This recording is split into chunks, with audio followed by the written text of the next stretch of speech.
Hello and welcome back to Kim Reads. We start our final Addy story, Changes for Addy. Chapter 1, Pieces of a Puzzle. On a wet and windy afternoon in early December, the door to Mrs. Ford's shop flew open. Addy and Sarah rushed inside. The door slammed behind them so hard it rattled the windows. "We sorry, Mrs. Ford," Addy and Sarah said together. "Well, don't just stand there dripping on the floor, girls," Mrs. Ford said briskly. "Go over to the stove and dry off." Addy's mother smiled from where she sat at the sewing machine. "Y'all late getting here from school," she said. "It's so cold, I thought you'd run all the way." "We stopped by the Quaker meeting house to see if Mr. Cooper had any news about Esther, Auntie Lula, and Uncle Solomon," said Addy, but he didn't.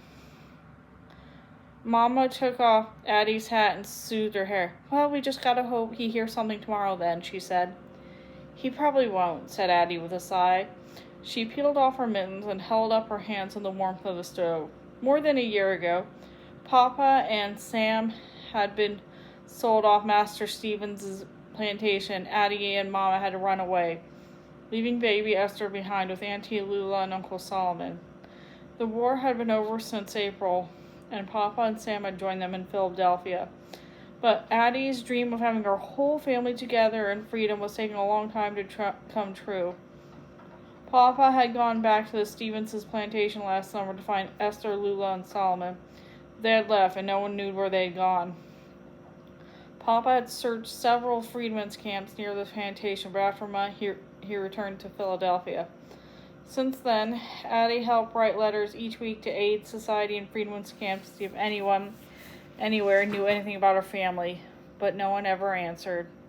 "I know you feeling discouraged," said Mama kindly, "but we can't stop hoping. The only way you can get what you want is by hoping and working hard." "Your mother is right," Mrs. Ford said, "and she has been working hard. We both have. With the new sewing machine, we'll make twice as many dresses as we did by hand." "And me and Addy gonna have twice as many dresses to deliver," said Sarah. "That means we're gonna make twice as much tip money," said Addy with a smile. The whole Walker family was saving money so Papa could make another trip to search for Esther, Lula, and Solomon. "There's plenty for you girls to do today," said Mrs. Ford. "In addition to deliveries, I need you to pick up 2 dresses for alterations and go to the dry goods store." "Better get started then," said Addy, putting on her mittens and hat. But Sarah wasn't ready. She was taking off her boots. "Mrs. Ford, I don't mean to bother you, but do you got any extra paper for me to put in my boots?" she asked. "Child, what you need is another pair of boots," Mrs. Ford said.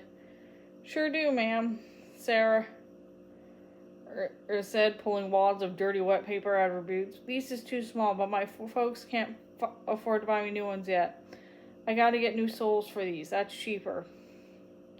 Addy saw that Sarah's stockings were wet to the ankle. There was a hole as big as a $50 in one boot, and the sole was nearly ripped off the other. Mrs. Ford handed Sarah the newspaper. Sarah took a few minutes to fold it and stuff it as much of it as she could in each boot, and then she pulled her boots back on. "This paper should last till I get home," Sarah said, "if I don't slot through too many puddles." The girls gathered the packages Mrs. Ford had wrapped ahead for the door. "Y'all take care of crossing them streets," Mama reminded them. "We will," they promised. "And for goodness sake, don't let the door slam," Mrs. Ford added. Addy smiled at Mrs. Ford and made sure she closed the door quietly as she and Sarah left the shop. It wasn't sleeting now, but there was a strong wind. The streets were crowded with people rushing along, trying to get out of the cold. Addy held her armful of packages close to her chest to keep them safe. "The first address is over on Commerce Street," she said to Sarah. Addy turned as they came to the corner, but Sarah turned left. "Where are you going?" Addy asked, catching a hold of Sarah's sleeve. "Commerce Street is this way, past Washington Square." "You right," Sarah said, smiling. "I don't know what I'm thinking." As she and Addy walked along, Sarah went on. "Things sure done changed since last year. Back then, you would turn the wrong way, not me. You hardly knew anything about Philadelphia back then." Addie smiled. You're the one who taught me how to find my way around, she said. I couldn't even read the addresses on packages. Now you read better than me, Sarah said. That's why Reverend Drake gave you the most important part to read of the celebration at church on New Year's Eve. Addie made a face. I'm kind of nervous about that, she said. The Emancipation Proclamation is hard. It's got big words in it I don't understand. I can help you practice, said Sarah cheerfully. I'd like that. Come to my house on Saturday after making our deliveries and help me. Not Saturday, Sarah answered. My mom really need me to work with her on the washing, but I can help you at school tomorrow during lunch. Good, Addie said. I need it. On the way home to their first delivery, Addie and Sarah passed the Institute for Colored Youth.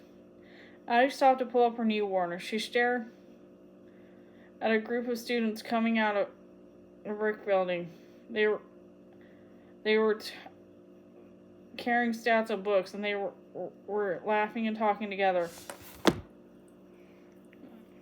Mama said you can be a student at the Institute when you're 11, Addie said, Sarah. That means you and me could be here next year and study to be teachers like Miss Dunn. Wouldn't that be good?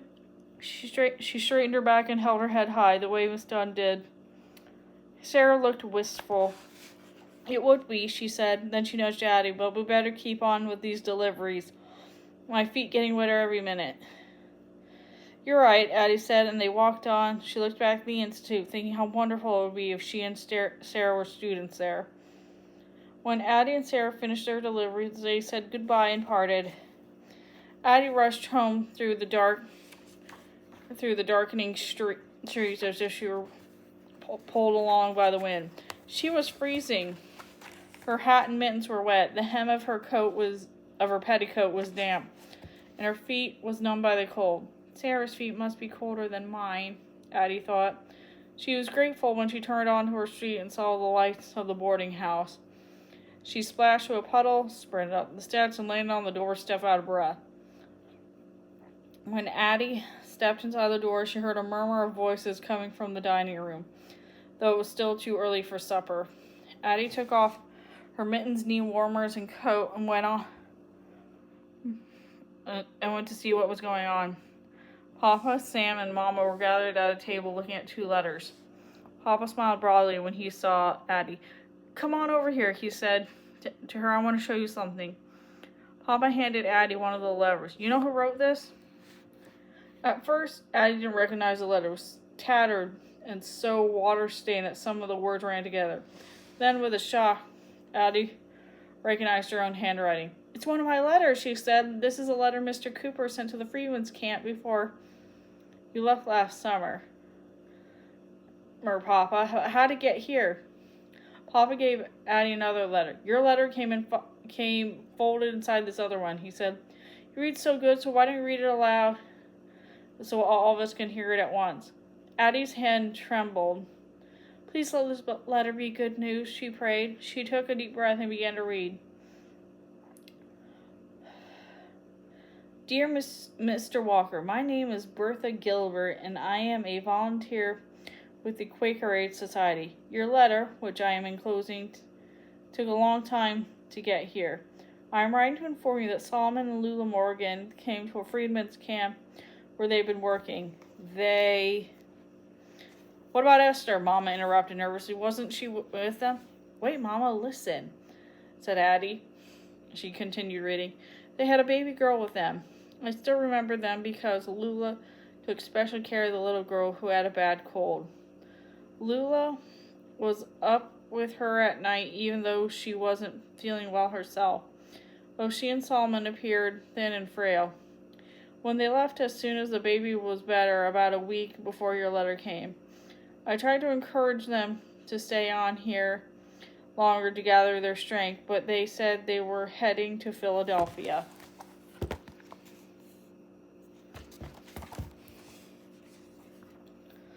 Addie stopped. They must be here, she exclaimed. They ought to be in Philadelphia by now. Hold on there, Addie, Sam said. Don't be counting your chickens before they hatch. They might not be here yet. But they must have left over a month ago. They gotta be here, Addy declared. Now they ain't got to be, Papa said. Uncle Solomon and Auntie Lula real old. They can't travel fast. They could have run into bad weather or had to stop at another camp along the way. What does the rest of the letter say, Mom asked.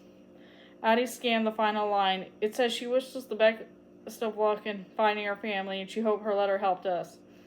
It does help, said Papa, and your letter helped too, Addy. Now we know Solomon and Lula on the way with Esther. But maybe they're here and they haven't found us yet. Shouldn't we start looking for them here in Philadelphia?